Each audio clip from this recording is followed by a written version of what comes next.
sont ici sur cette place, et je suis sûr qu'il y a des personnes qui ne sont pas partisanes qui sont ici, mais également les gens qui ne vont plus voter, ou les gens qui se sont trompés dans leur vote. Donc maintenant, il va falloir se battre. Et moi, en tant que communiste, je le sais bien, on s'est battu dans la rue pour la réforme des retraites avec tout le monde. C'est-à-dire qu'on s'est retrouvés dans la rue, dans l'Assemblée nationale, et on a gagné. On a fait reculer cette réforme. Et on va pouvoir le refaire si c'est nécessaire. Si Macron repasse, on va le refaire et on va continuer à le faire. Mais on peut aussi proposer autre chose. On peut proposer la retraite à 60 ans maintenant. On peut empêcher Macron d'appliquer son programme. Et pour ça, on a une candidate dans la circonscription, c'est Marie-Amélie. Et il faut tout faire pour faire rentrer le maximum. Il faut faire rentrer la gauche à l'Assemblée nationale. Ça suffit, on ne veut plus se battre pour défendre ce qu'on a, on veut gagner des nouvelles choses, on veut gagner des nouveaux droits.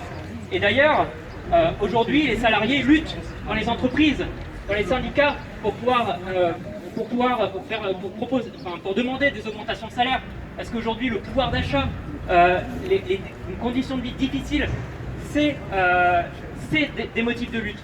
Et nous, on est là, on peut gagner, on peut arriver à l'Assemblée nationale et dire maintenant, c'est le SMIC à 1400 €, c'est les augmentations de salaire obligatoires, et pas uniquement pour les retraités, les salariés, les ouvriers, tous les gens de ce pays, c'est également pour les étudiants, avec le revenu étudiant, et ça c'est très demandé. Donc on peut réussir tout de suite à enclencher un processus qui va sortir la France de ce pessimisme que nous impose Macron et faire les jours heureux finalement.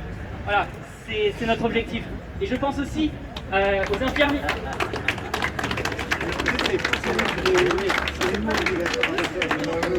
Je pense aussi, bien sûr, aux infirmières, aux aides-soignantes, à toutes ces personnes du soin qui, eux, sont aussi dans la lutte, mais pas depuis quelques jours. Ils sont dans la lutte depuis des années pour se battre pour le service public hospitalier. Et on le sait trop bien dans la circonscription, entre Lannion, Guingamp, Paimpol, on est dans la lutte. Et pourquoi? Parce qu'on veut défendre notre hôpital public, un hôpital public qui fonctionne. Et Macron, depuis 5 ans, l'a détruit l'hôpital public. Et pas seulement Macron. Depuis des années, on détruit cet hôpital public. Et mettre des députés de la NUPES à l'Assemblée nationale, c'est défendre l'hôpital public, c'est rendre attrayant les métiers du soin, parce que c'est un service public, et pas n'importe lequel, le service public de la santé.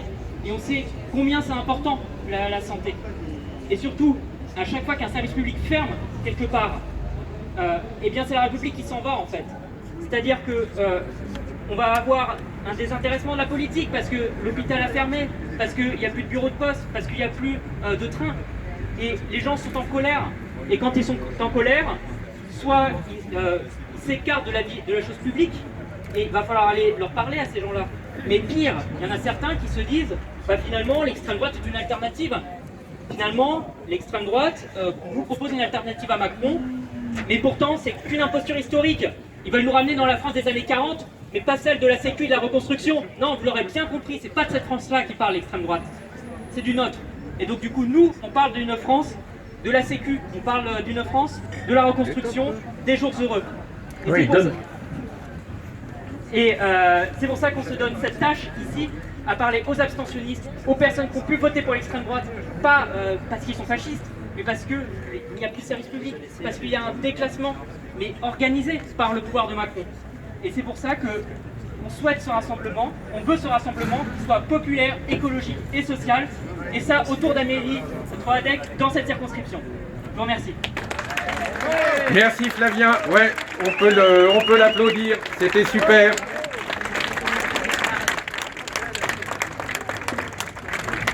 Bon maintenant, là, ouais, super Flavien, merci. Maintenant c'est pour Europe Écologie Les Verts, donc William. Merci William, vas-y. Mets bien le micro, tu sais, au niveau du menton là. Ouais, oh, ouais, ça va, ouais. Merci beaucoup à toutes et à tous d'être là ce soir. C'est enthousiasmant de vous voir aussi nombreux et nombreuses. Les communistes ont fait un discours très social. En tant qu'écologiste, je vais faire quelque chose de très environnemental. En même temps, c'est ce qu'on m'a demandé. On est dans une élection certes nationale, mais on est aussi tous poussés par des envies de répondre aux enjeux locaux, et parmi ceux-là, il y a les enjeux environnementaux qui sont nombreux, qui sont vraiment pressants.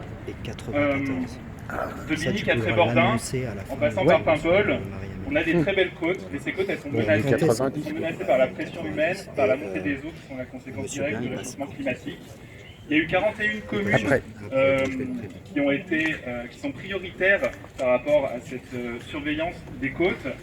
Il y en a 14 dans les Côtes d'Armor et la majorité sont sur notre circonscription. Et ça va demander des engagements vraiment très forts sur les territoires par rapport à l'urbanisation dans les décennies à venir.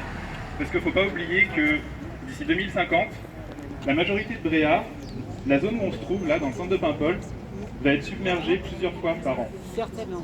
Et ça, c'est une réalité qu'on ne peut plus cacher, en fait. On doit la prendre en compte dès aujourd'hui. Et on ne peut pas faire en fait comme les décideurs du passé, aussi bien de droite et de gauche, qui ont passé leur mandat au mieux à faire des études ou à faire des conventions citoyennes, qui sont mis sous le tapis parce que les résultats les dérangeaient. Donc on va apporter du changement à l'Assemblée nationale en juin prochain. Mais la mer, c'est pas qu'une menace, heureusement, c'est aussi une grande richesse, des richesses qu'il faut préserver. C'est une source d'énergie du futur, d'énergie décarbonée dont on a absolument besoin si on veut conclure cette transition énergétique, cette transition écologique. C'est aussi une richesse à travers la pêche.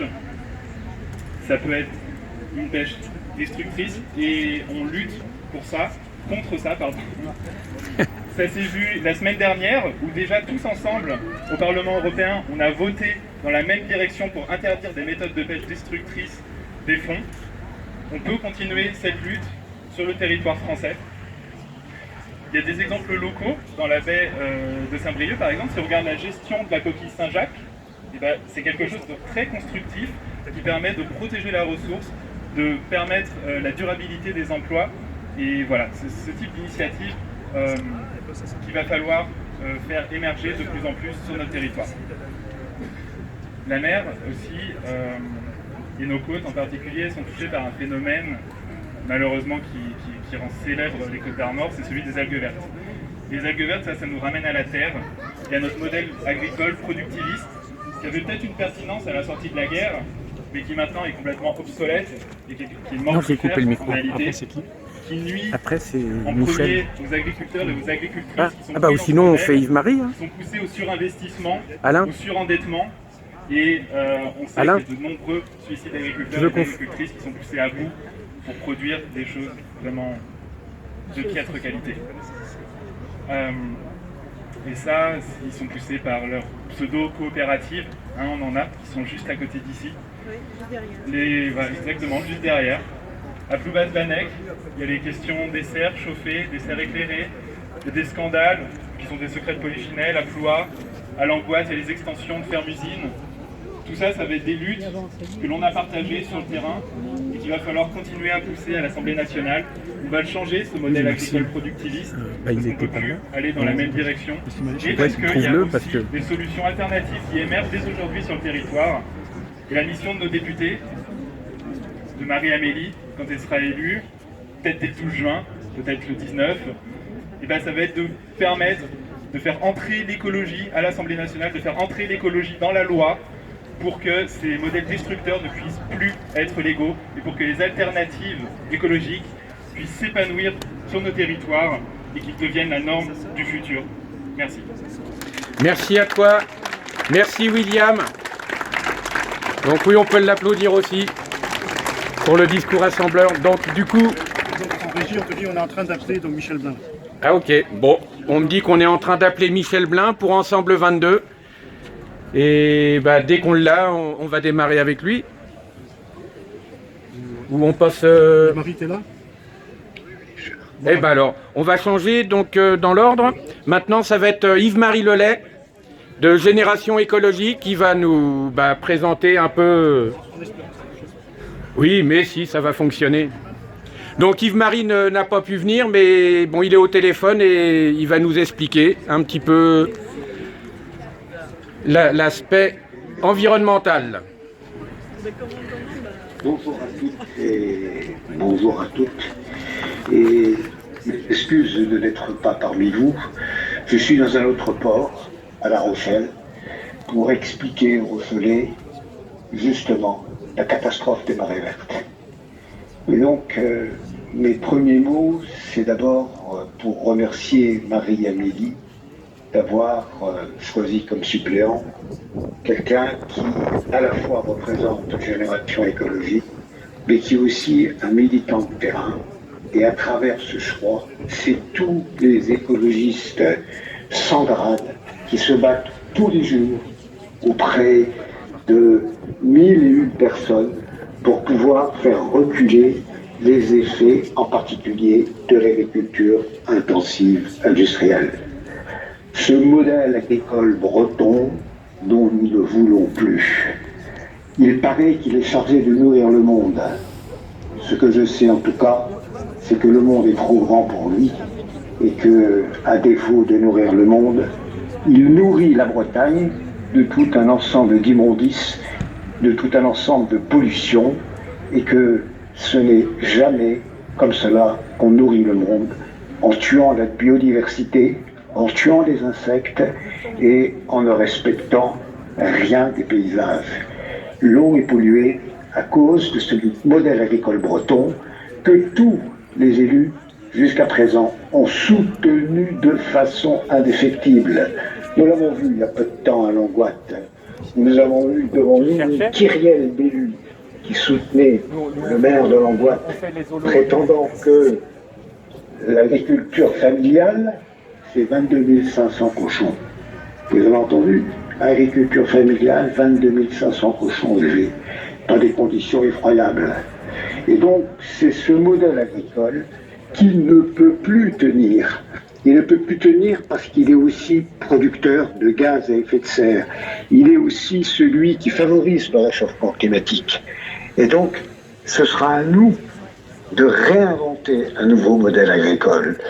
Mais nous ne partirons pas de là, parce qu'il existe des pionniers en la matière.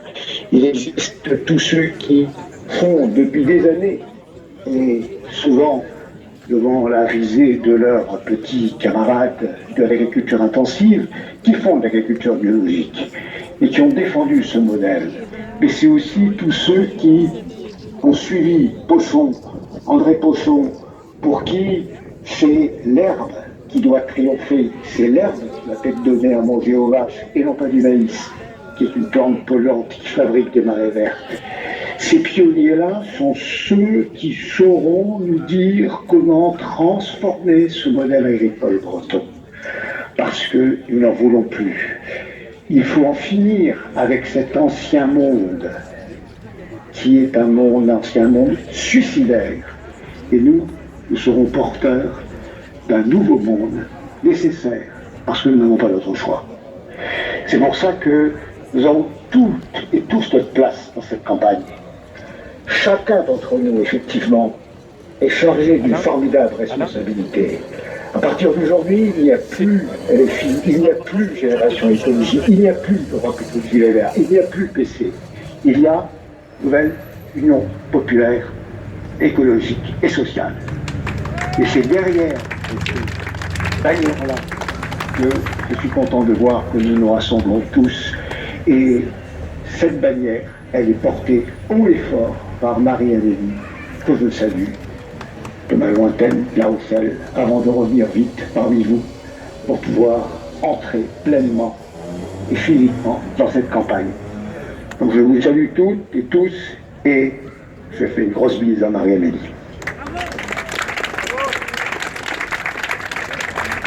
Bravo. D'accord, d'accord. Bon, Ok, zut, Alain, ça marche plus?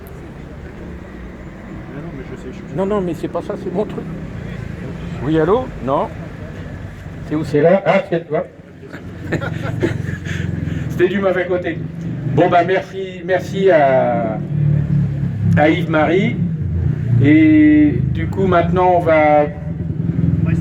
on va essayer avec Michel Blin pour Ensemble 22.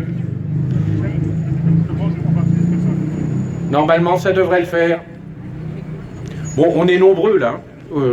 C'est pas mal. Hein. Je crois qu'on est autour de 90 personnes.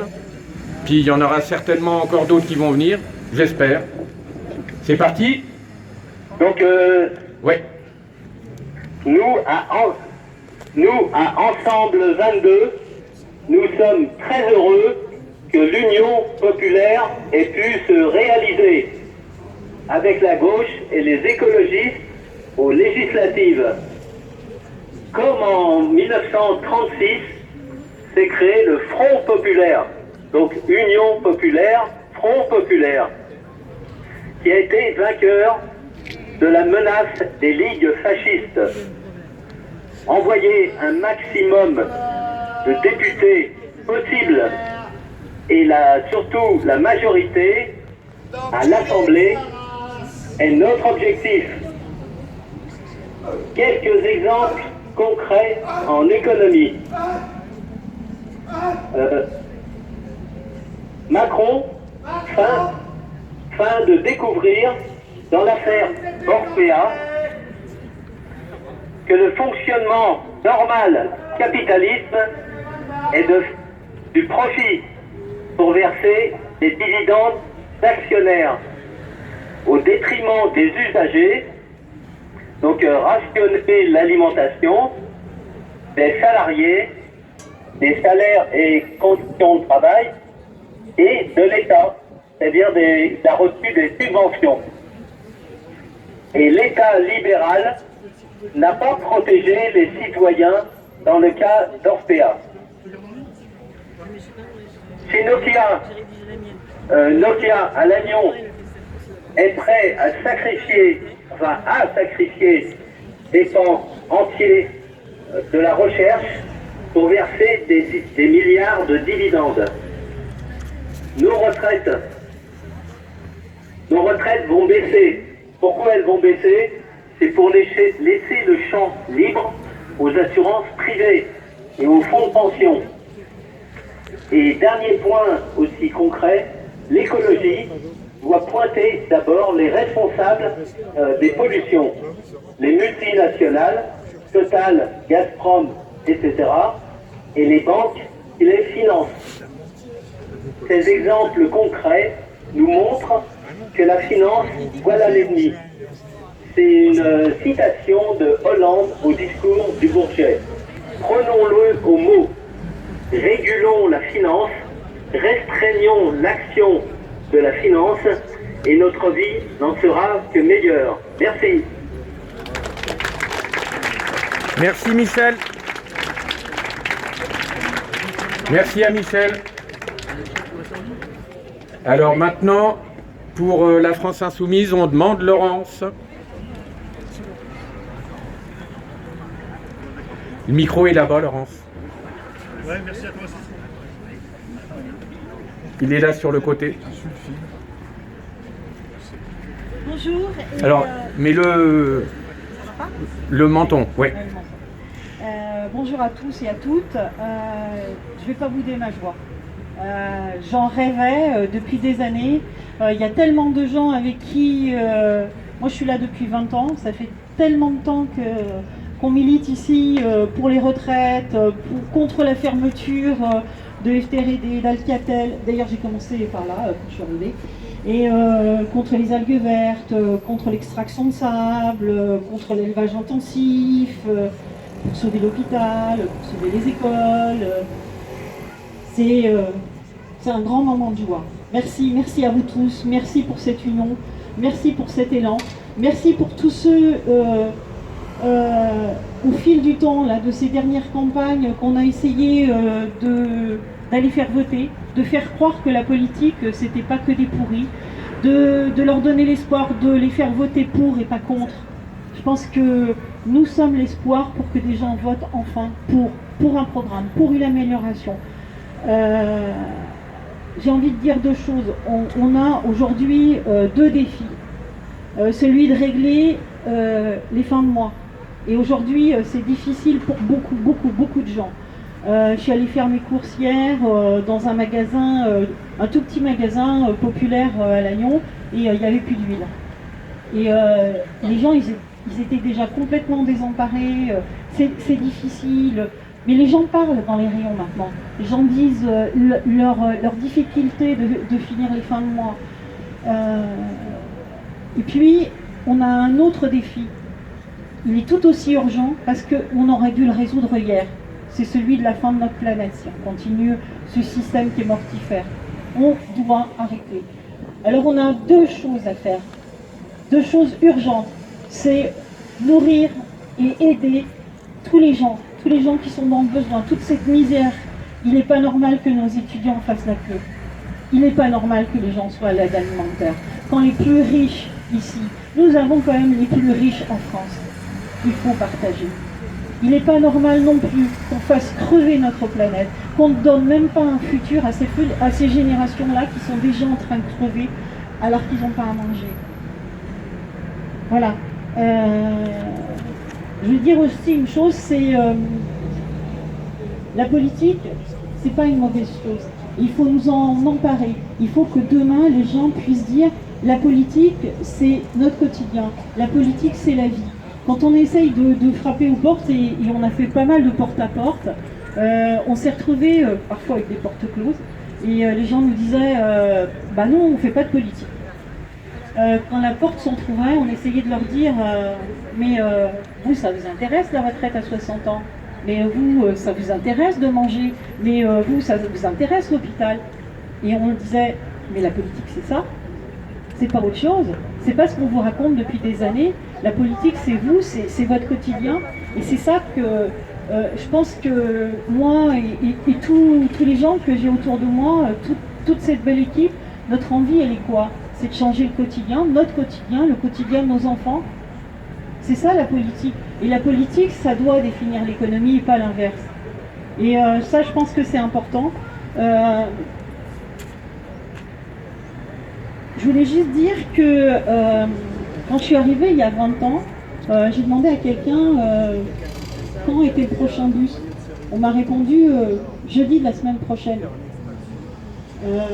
Moi qui arrivais de Montpellier où il y avait déjà le tram, je me suis dit, sans voiture, comment on fait ici? Et je vois que 22 ans plus tard, c'est toujours la même galère. Parce que à chaque fois que je vais sur la route, moi je viens quelquefois à Paimpol, je prends des gens au sortir de Lannion parce qu'il n'y a pas de moyen de transport. Les gens n'ont pas les moyens ou il n'y a pas les moyens. Et c'est quoi l'économie? C'est faire des transports publics, et puis les transports publics, c'est quoi? C'est un moyen de ne pas polluer. Aujourd'hui, à Lannion, je vais donner juste un exemple, on va mettre plus de 15 millions dans un quatrième pont. Dans un quatrième pont. On va faire du béton, on va polluer le Léguer, c'est quand même l'endroit où on tire l'eau pour boire. Pour faire quoi? Pour faire passer des voitures. 15 millions. Est-ce qu'on ne peut pas utiliser ces 15 millions pour faire autre chose? Et ces 15 millions, c'est tous les gens autour qui vont les payer, y compris les petits villages qui n'ont même pas de transport en public. Voilà. La politique, c'est l'économie. Et l'économie, ça doit être géré par une ligne politique. Et là, nous tous ensemble, dans nos diversités, dans nos sensibilités, c'est ce qu'on veut faire passer. C'est que ça doit changer le quotidien des gens et le futur de notre planète. Il y a un autre exemple aussi, à Paimpol notamment. Paimpol, c'est un port. Paimpol, c'est un des plus beaux ports de France. Mais derrière la réalité de ce port, il y a deux choses. Il y a des gens qui travaillent ici pour servir les touristes. Et ces gens-là, ils n'arrivent pas à se loger. À Paimpol, il y a un vrai problème de logement pour les gens qui sont des saisonniers. Il y a aussi, à Paimpol, et juste derrière, comme disait William Lajanne tout à l'heure, il y a l'agro-business. Mais il y a aussi des gens qui travaillent dans les serres, qui travaillent comme des gens précaires, des gens qu'on fait venir de Roumanie, qui dorment dans leurs camions. Il y a des gens qui sont abîmés par ce qu'on met dans les serres. Moi j'ai rencontré un jour quelqu'un quand je venais ici en stop et qui m'a dit, moi tu sais, j'ai bossé dans les serres. Il me dit, déjà tu peux pas faire ce boulot là longtemps parce qu'il fait tellement chaud là-dedans que t'en crèves. Et il me dit, tu sais, quand tu sors, t'as une espèce de liquide vert. Il me dit, je sais même pas ce que c'est, mais il me dit, ça me fait peur. Et je pense que des exemples comme ça, vous en connaissez plein.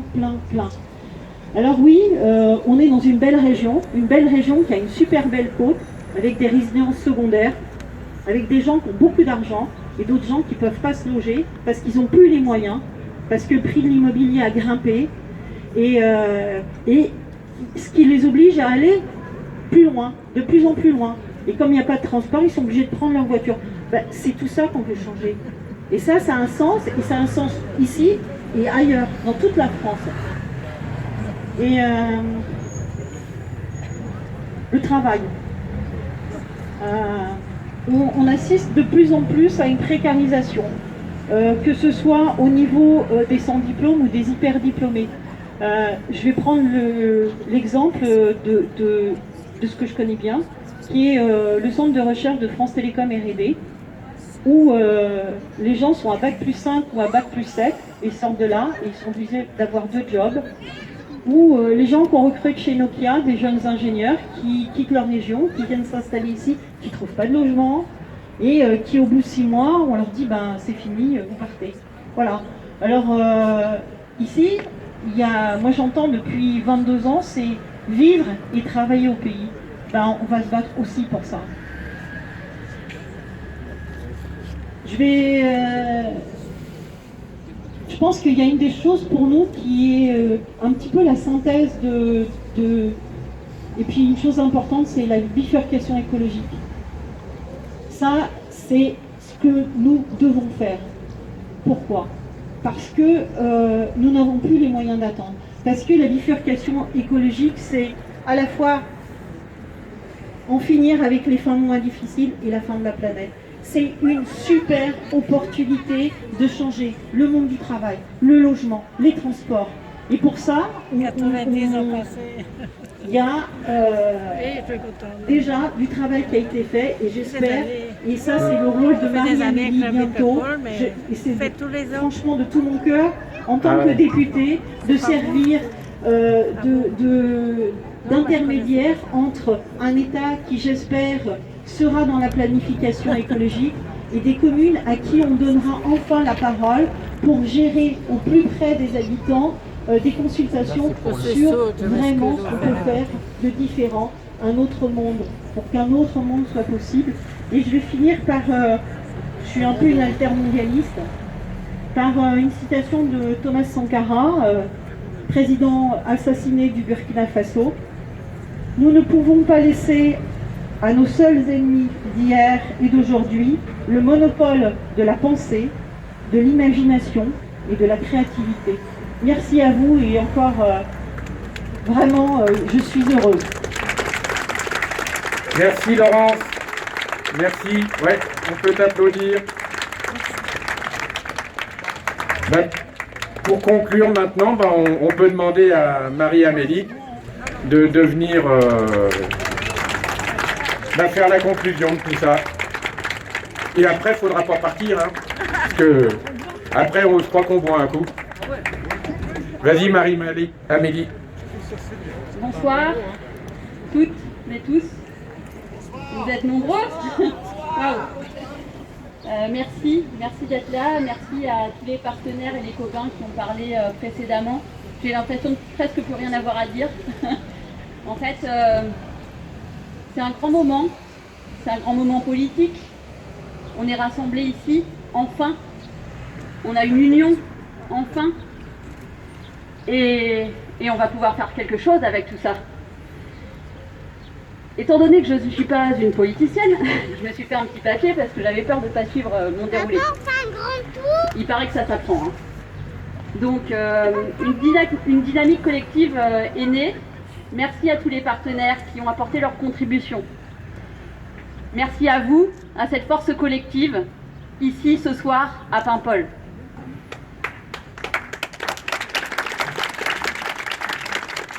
Et merci à Yves-Marie Lelay, qui donc est le suppléant, pour sa contribution sincère. Elle l'est vraiment.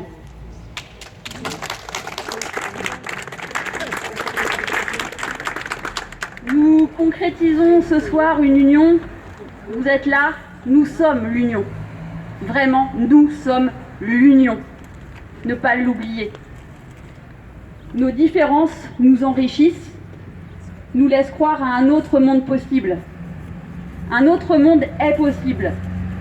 Nous rejoignons un élan national. Il n'est pas que local, il n'est pas que sur la 5e circonscription, il est plus grand que ça. Donc, l'espoir est là. En juin, nous pouvons battre Macron. Nous pouvons gagner. Et nous gagnerons.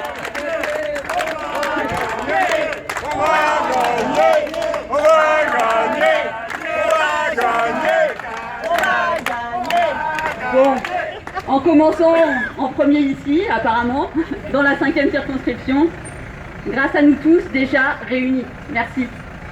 Alors. Je continue un petit peu.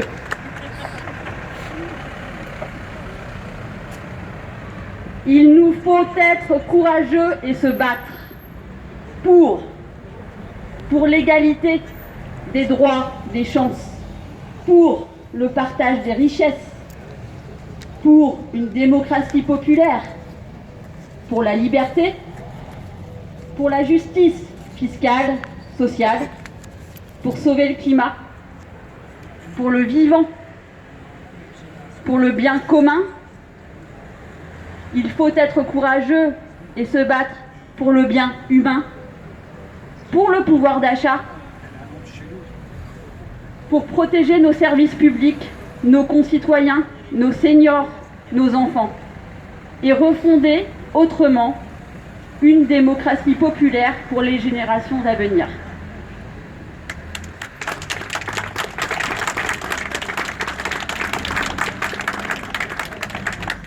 Avec la nouvelle Union populaire écologique, elle est aussi économique finalement, écologique et sociale, c'est une vision pour un autre futur que nous mettons en œuvre.